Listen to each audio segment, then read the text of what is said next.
Bismillahirrahmanirrahim. Assalamualaikum warahmatullahi wabarakatuh. Oke, cool. Yang saya hormati Bapak Sekjen Bersama yang saya hormati Bapak Ibu Guru. Kalau kita tanyakan kepada Allah Subhanahu wa Taala tanpa kesehatan, sehingga pada pagi hari kita bisa berkumpul ditemani dalam keadaan sehat walafiat. Salawat kita salam kita sampaikan kepada Nabi Muhammad Sallallahu Alaihi Wasallam yang kita berusaha beliau alhamdulillah. Saya sebagai pembawa acara akan saya bacakan susunan acara pada pagi hari ini. Susunan acara sosialisasi program pembelajaran berbasis proyek. Yang pertama yaitu pembukaan, acara yang kedua yaitu sambutan, acara yang ketiga yaitu pertanyaan jawab, dan yang terakhir yaitu penutup. Memasuki acara yang pertama yaitu pembukaan, dan kita buka acara kita pada pagi hari ini dengan bacaan Al-Bismillah. Memasuki acara yang kedua yaitu sambutan yang pertama yaitu dari Kepala Sekolah SPD Trisakti Akumulyo, beliau Ibu Suat dengan SPDSD. Kami persilakan.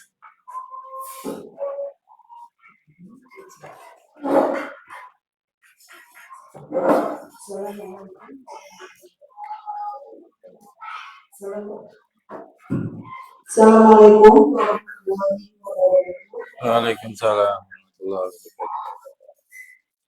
Bismillahirrahmanirrahim. Alhamdulillahirrahmanirrahim. Yang saya hormati Bapak Rektor selaku guru yang saya hormati Bapak Ibu Dewan Guru. Alhamdulillahirrahmanirrahim.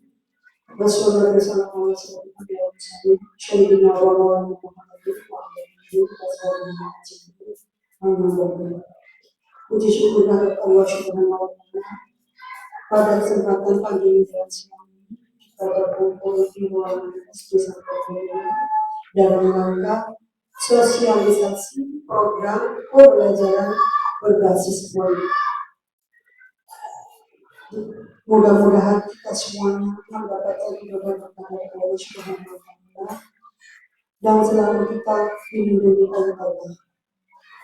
Salam sholawat dan salam kita sendiri kepada Nabi Agung Muhammad Sallallahu Alaihi Wasallam yang senantiasa mengamalkan syafaat di hari kiamat.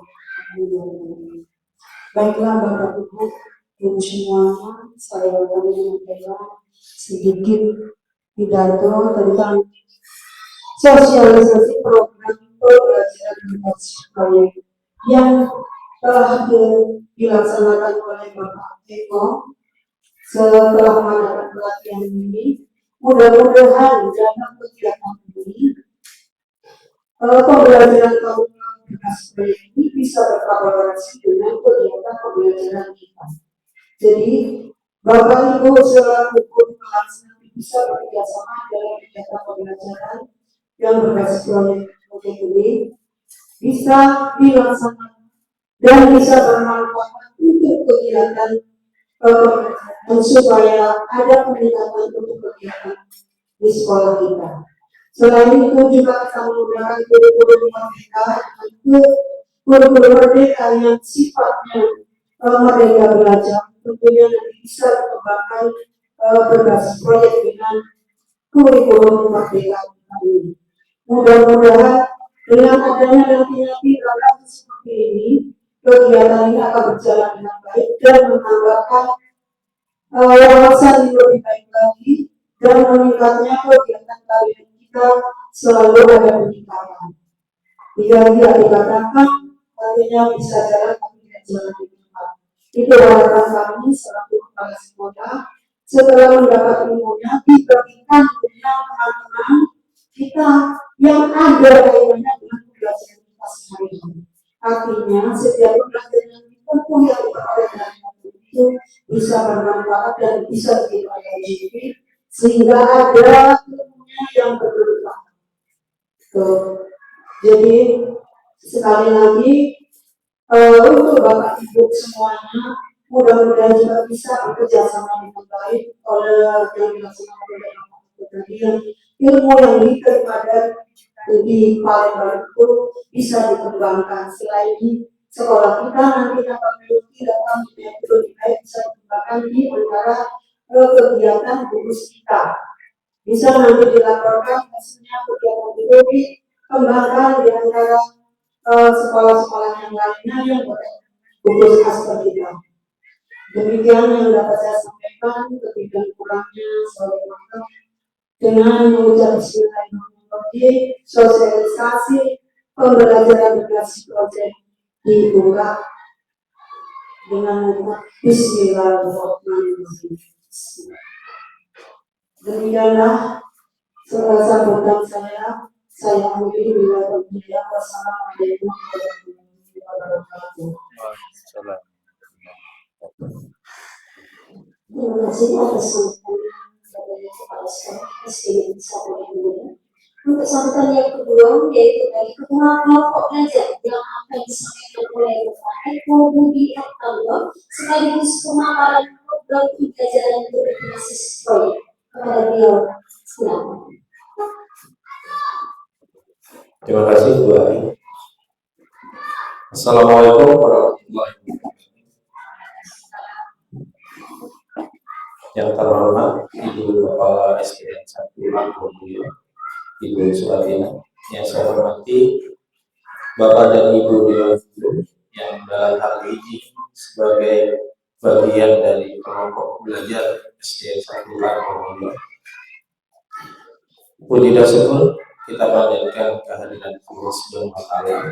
Nah, pada pagi menjelang siang ini kita semua masih diberikan nikmat sehat lainnya untuk berkumpul dalam kegiatan sosialisasi program pembelajaran berbasis proyek yang akan saya paparkan nanti. Salawat dan salam semoga selalu tercurahkan kepada junjungan kita Nabi Muhammad SAW, yang mana kita menantikan syafaat beliau di yaumil qiyamah. Amin ya rabbal alamin. Jadi Bapak dan Ibu Dewan Guru, pada hari ini saya mengadakan kegiatan sosialisasi program pembelajaran yang berbasis proyek. Itu adalah karena menjadi bagian dari tugas akhir dari kegiatan yang saya ikuti, yaitu juga di PJOK. Jadi saya diwajibkan untuk membuat aksi nyata, dan pada hari ini inilah aksi nyata yang akan saya lakukan. Aksi nyata yang saya lakukan itu berupa pembuatan program pembelajaran yang berbasis proyek. Perlu diketahui oleh Bapak dan Ibu bahwa pembelajaran berbasis proyek ini sedikit berbeda dengan P5. Jadi kalau P5 itu memang sudah terpisah dari mata pelajaran. Tapi kalau pembelajaran berbasis proyek ini masih terkait dengan materi yang ada pada pembelajaran di kelas kita. Kalau dalam hal ini materinya untuk saya sesuai dengan materi pembelajaran PJOK. Jadi nanti di dalam pembelajaran berbasis proyek ini saya berkolaborasi dengan guru lain, bisa dengan guru kelas atau bisa dengan guru mata pelajaran yang lain. Jadi ini tidak bisa disamakan dengan P5. Oke, mungkin itu sedikit gambaran dari kegiatan yang akan saya lakukan. Saya akan langsung ke pemaparan program pembelajaran berbasis proyek yang sudah saya buat, yang akan insya Allah saya lakukan di semester ini.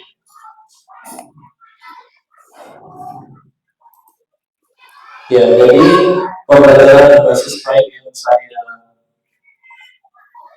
lakukan ini saya beri judulnya agar P, aktif bergerak, pintar konsumsi. Jadi saya menggabungkan mata pelajaran PJK aktif bergerak dengan mata pelajaran di kelas 5, yaitu mengenai pentingnya makan dan minum. Latar belakang dari program yang saya lakukan ini itu berkaitan dengan gaya hidup sehat yang pada zaman sekarang itu sudah menjadi sesuatu yang mungkin menjadi barang yang sangat berharga. Jadi kita tahu bahwa di sekitar rumah kita itu banyak sekali makanan kemasan yang sudah tidak terjamin, bahkan kehalalannya pun bisa kita ragukan karena tidak ada label halal di kemasan produk tersebut. Kemudian adanya makanan cepat saji yang mudah diperoleh dan dikonsumsi oleh anak-anak, baik yang tinggal di perkotaan maupun yang tinggal di pelosok seperti kita. Kemudian latar belakang atau alasan yang menjadi program saya ini yang kedua adalah pada zaman sekarang anak-anak ini sebagian waktu luangnya sudah dihabiskan dengan bermain gadget, yang artinya keaktifan mereka dalam bergerak itu sudah sangat kurang. Berbeda dengan ketika kita dulu waktu masih kecil, gadget itu belum berjalan sehingga aktivitas bermain kita bisa kita habiskan dengan aktivitas gerak. Tapi untuk zaman sekarang itu sudah sangat sulit. Nah, inilah yang menjadi alasan saya untuk membangkitkan kembali kegiatan yang bisa mengaktifkan aktivitas gerak itu kembali menjadi sarana yang baik untuk anak dalam mengisi waktu luangnya. Salah satu yang bisa dipakai untuk mengisi waktu luang tersebut adalah permainan-permainan tradisional. Karena permainan tradisional juga saat ini itu sudah menjadi hal yang sulit untuk dilakukan oleh anak-anak kita.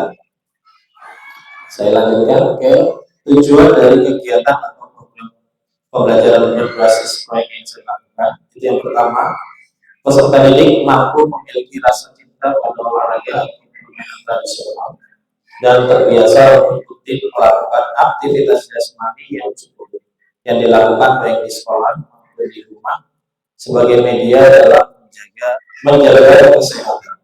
Yang kedua, peserta didik memahami pemilihan makanan sehat yang baik dikonsumsi sebagai upaya menjaga kesehatan tubuh. Program pelajar Pancasila yang muncul dalam kegiatan saya yaitu gotong royong, kreativitas, kemandirian, dan berpikir kritis. Saya lanjutkan dengan capaian kegiatan. Jadi kegiatan ini diharapkan salah satunya yang nanti akan saya paparkan di bagian akhir dari capaian kegiatan ini. Tapi saya jelaskan dulu jenis kegiatannya. Jadi jenis kegiatannya ini adalah perpaduan antara materi pembelajaran fisika, yaitu materi permainan tradisional, dan materi pembelajaran IPAS, yaitu materi mengapa kita perlu makan dan minum. Ini kebetulan ada di kelas 5. Program yang dihasilkan yaitu peserta didik melakukan permainan tradisional berupa permainan engklek dan pembiasaan makan bersama dengan bekal makanan yang sehat. Dan program ini akan berlangsung selama 4 minggu, di mana pertemuan terakhir mereka akan menyelenggarakan sebuah kompetisi mini perlombaan engklek dan mengadakan kajian terhadap bekal makanan yang mereka bawa. Jadi nanti ada kolaborasi juga dengan guru PAI. Kegiatan minggu pertama itu dilaksanakan atau saya rencanakan itu di tanggal 8 November 2024 dan berakhir pada tanggal 29 November 2024. Kegiatan ini kalau bisa itu siswa atau peserta didik lebih berperan paling banyak dalam kegiatan tersebut. Artinya dalam merancang kegiatan, melakukan aktivitas, dan terakhir menyusun perlombaan secara dini. Kalau bisa peserta didik yang lebih aktif dalam melakukan sesi-sesi tersebut. Jadi guru hanya membimbing. Kemudian jadwal atau rencana pelaksanaan. Ini di minggu pertama kita akan melakukan persiapan dan simulasi, di mana di situ nanti guru membentuk kelompok dalam melaksanakan permainan tradisional, kemudian menjelaskan tujuan proyek kepada peserta didik. Ini tugas dari saya. Kemudian yang ketiga, siswa atau peserta didik mengumpulkan informasi sebanyak mungkin mengenai proyek yang akan mereka lakukan. Jadi mereka mencari sumber belajar mengenai permainan tradisional dan makanan sehat yang bisa dibawa sebagai bekal. Kemudian yang terakhir di minggu pertama mereka sudah mulai melaksanakan simulasi pelaksanaan proyek. Kemudian yang minggu kedua dan minggu ketiga ini sama, mereka sudah melaksanakan kegiatan di mana mereka sudah mempraktikkan permainan engklek yang dilanjutkan dengan memakan bekal makanan yang mereka bawa. Di minggu terakhir mereka mengadakan perlombaan dalam kompetisi ini permainan engklek. Dan di akhir kegiatan mereka melakukan kajian. Jadi nanti ada guru atau tim dari program pengembangan pembelajaran ini mengadakan melihat bekal makanan yang dibawa oleh anak-anak, mana yang kira-kira masuk dalam kriteria sehat dan halal dan mana yang belum masuk dalam kriteria tersebut. Struktur program ini yang sudah saya tadi singgung bahwa kegiatan ini merupakan kolaborasi dari ketiga guru dan sasarannya adalah peserta didik kelas 5. Jadi yang pertama guru mapel juga itu saya sendiri. Kemudian guru kelas 5 saya masih pakai data yang lama itu Pak Ato. Kemudian guru mapel PAI-nya Bu Ari Jatiningrum.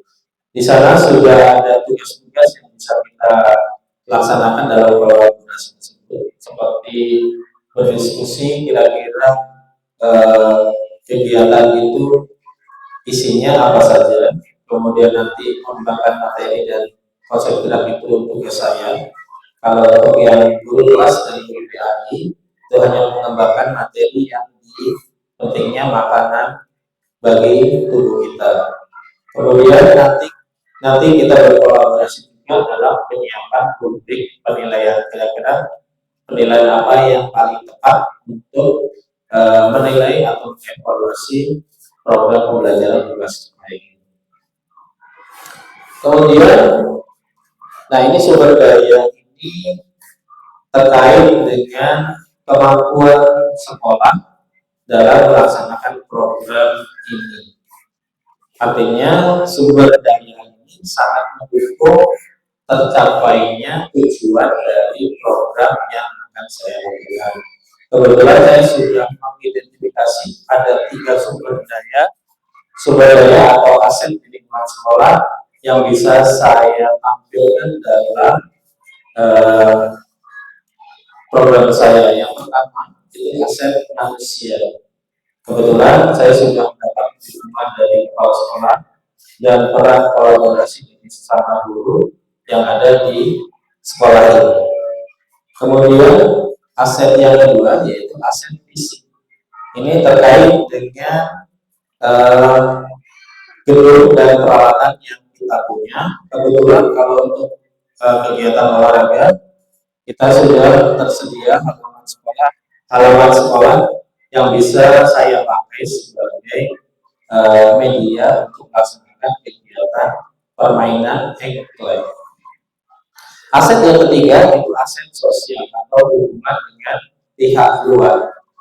Kebetulan di lingkungan kita ini sangat banyak sekali klub-klub olahraga, baik itu klub bola voli maupun sepak bola ataupun bulu tangkis yang bisa menunjang aktivitas gerak dari peserta didik kita, walaupun tidak selaras dengan permainan tradisional, tapi aktivitas gerak yang dilakukan di klub olahraga di sekitar lingkungan sekolah itu sudah cukup membantu untuk peserta didik kita menghabiskan sedikit waktu bermainnya ke dalam aktivitas-aktivitas yang positif.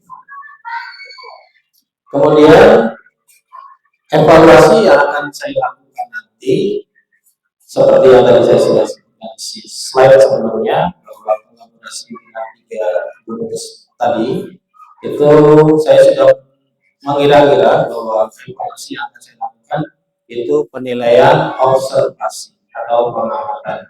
Tentu dengan terlebih dahulu nanti membuat rubrik penilaian. Kemudian evaluasi yang kedua itu berupa hasil refleksi dari peserta didik mengenai kegiatan yang telah atau yang sedang berlangsung dan telah selesai dilakukan. Jadi nanti bisa berupa pertanyaan survei dan lain sebagainya. Terakhir, tantangan yang akan saya hadapi dalam program ini, kebetulan mungkin saya mengira-ngira bahwa kemampuan peserta didik ini, kalau dia berperan lebih besar dalam kegiatan program yang saya lakukan, apakah ini akan sangat mempengaruhi apakah program ini bisa berjalan dengan baik atau tidak. Karena biasanya kalau untuk siswa SD, peran guru itu lebih besar daripada peran peserta didik. Nah, ini akan kita coba peran peserta didik yang lebih besar daripada peran guru. Ini apakah akan menjadi tantangan bagi saya dalam melaksanakan program ini. Mungkin solusi yang bisa saya sampaikan dalam pemaparan saya ini yaitu dengan menyediakan sumber belajar yang sesuai untuk membekali mereka dalam melakukan kegiatan tersebut, sehingga mereka mungkin masih bisa mencari referensi yang baik mengenai materi permainan engklek dan makanan yang sehat, serta mungkin memberi ruang bagi mereka untuk berdiskusi kepada kita agar mereka tidak bingung dalam melakukan program atau kegiatan tersebut. Ya, apa yang saya paparkan mungkin cukup sampai di sini ya Bapak dan Ibu. Mungkin untuk selanjutnya kalau ada yang ingin bertanya atau kurang jelas boleh ditanyakan kepada kami. Terima kasih. Kemudian penyampaian dari Pak Arko tentang pemahaman program pembelajaran berbasis proyek. Sepertinya kita tadi sudah menggunakan menarik sekali ya Pak. Tadi ada kata-kata agerping gitu ya. Agerping Itu sebelum kita selanjutnya itu apa kira-kira gitu kan. Tapi di cuaca yang siang ini kalau kita lihat yang seger-seger itu agak semangat gitu ya. warnanya pink. Iya. Warnanya pink lagi. Warnanya pink, betul sekali. Ya, untuk acara selanjutnya kita tanya jawab. Silakan kepada Bapak dari dulu untuk bertanya kepada Bapak Eko tentang pemaparan pembelajaran berbasis proyek. Kami persilakan kepada Bapak atau Ibu Guru satu pertanyaan langsung dijawab gitu Pak ya. Ya, silakan. Siapa saja boleh bertanya Bapak Ibu, kita bersama-sama di kelompok belajar ini ada? Kalau tidak ada malah nih. Bu, itu nih, silakan Bu, dikasih suaranya ya. Mic-nya.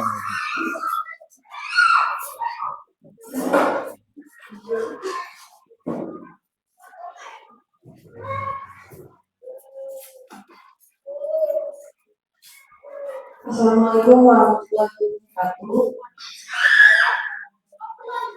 Bapak izin bertanya, dalam pembelajaran proyek ini, apa target utama yang diharapkan dari program tersebut? Terima kasih.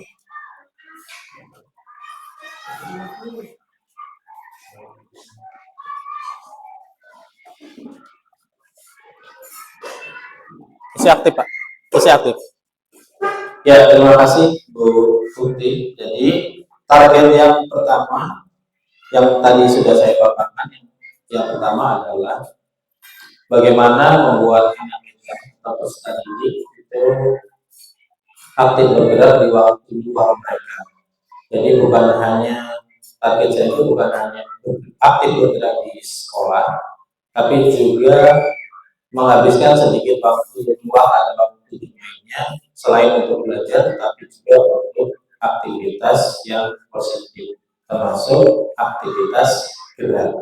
Nah, media yang akan saya pakai agar mereka aktif bergerak ketika di sekolah dan di rumah adalah dengan permainan tradisional yang dalam hal ini adalah permainan engklet, di mana permainan tradisional itu sudah sangat jarang dimainkan oleh anak-anak pada zaman sekarang. Berbeda dengan saat kita dulu waktu kecil, kalau tidak belajar ngaji ya main dengan teman-teman kita dengan permainan tradisional. Nah, untuk melestarikan permainan tradisional ya salah satunya ya, itu tadi program yang saya lakukan.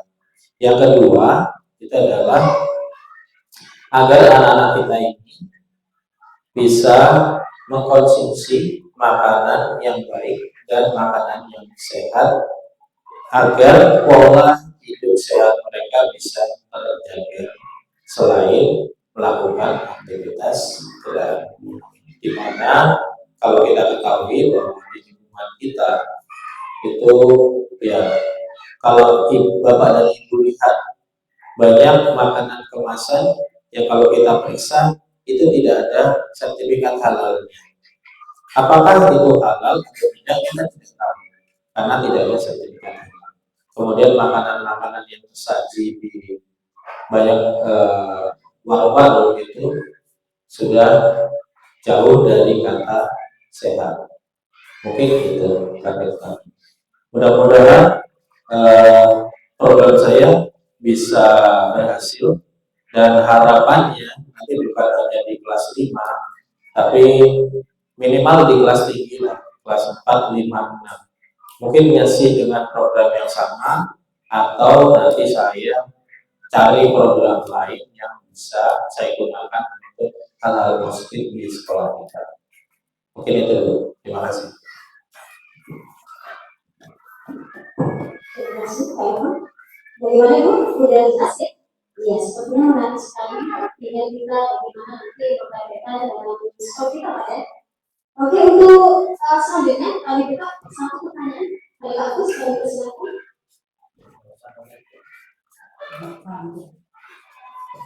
Biar tampil di itu. Izin bertanya Pak Eko terkait tentang aset.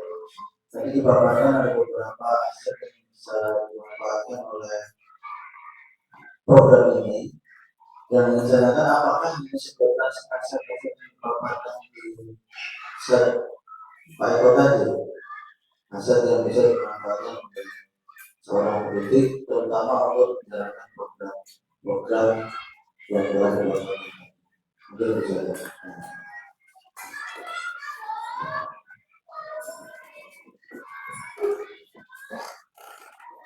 Baik, terima kasih Pak Agus. Jadi sumber daya atau aset yang ada di lingkungan sekolah itu sebenarnya ada 7. Tadi saya memaparkan hanya atau mencantumkan itu hanya 3 aset. Karena yang saya identifikasi di sekolah kita itu mungkin menurut saya baru 3. Nah, nanti saya akan sebutkan yang 4 aset lain dan mungkin nanti masih bisa saya masukkan untuk menunjang program saya. Jadi 4 aset yang lain itu yang pertama aset finansial. Aset finansial ini kaitannya dengan dana. Dana yang ada di sekolah sumbernya dari dana BOS. Jadi kalau nanti kebetulan Pak Agus tidak ada ini, kalau misalnya nanti masuk ke Arkas bisa menjadi dukungan bagi saya dana BOS dalam pelaksanaan program pembelajaran berbasis main. Nanti mungkin ke depan kita bisa masukkan aset finansial dalam program yang akan saya lakukan. Kemudian aset yang kedua adalah aset lingkungan atau alam. Jadi ini juga mungkin bisa kita masukkan lingkungan di sekitar sekolah, apakah akan menunjang program ini, termasuk kondisi tempat tinggal dari anak-anak, kemudian kondisi dari letak sekolah, apakah cukup mendukung dengan program yang akan kita lakukan. Kebetulan program yang saya lakukan permainan tradisional itu setelah saya identifikasi belum terlalu bisa saya masukkan jadi pertimbangan saya masukkan aset lingkungan. Kemudian aset yang ketiga aset budaya atau agama. Aset budaya ini kaitannya dengan kebiasaan dari masyarakat atau peserta didik kita yang mungkin salah satunya itu bisa menunjang program saya tadi yaitu permainan Mengkleng. Tapi setelah saya identifikasi pun saya tidak berani untuk memasukkan aset budaya. Aset yang terakhir atau aset yang ketujuh, manusia, fisik, lingkungan, finansial, sosial, politik. Aset politik yang terakhir. Aset politik ini terkait dengan kebijakan dari baik dari sekolah maupun dari pihak-pihak di atasnya seperti Dinas Pendidikan Kabupaten Agam. Apakah nanti dari mereka ada kebijakan yang mengharuskan kita untuk melaksanakan permainan tradisional secara rutin diwajibkan.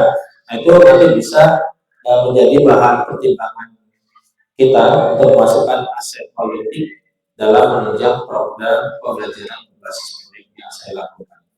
Kebetulan untuk aset politik ini sepertinya juga belum saya masukkan karena belum ada kaitannya dengan atau tidak menunjang dengan program yang saya lakukan. Mungkin itu saja, Pak. Terima kasih Pak Ibu atas penjelasannya. Jadi kan bagus, sudah jelas ya. Kalau sudah jelas masih ada lagi yang mau bertanya? Sepertinya sudah tidak ada. Semuanya sudah paham. Kemudian untuk acara selanjutnya yaitu tutup. Sebelum kami tutup, mudah-mudahan Bapak Eko dilancarkan program ini dan sekolah SD kita mendapat dukungan untuk bisa melakukan program dari guru kejuaraan. Untuk yang terakhir yaitu penutup, dan kita tutup dengan bacaan alhamdulillah. Alhamdulillahirobbilalamin. Saya sebagai pembaca mohon maaf apabila ada kekurangan. Wabillahi taufiq wal hidayah. Wassalamualaikum warahmatullahi wabarakatuh.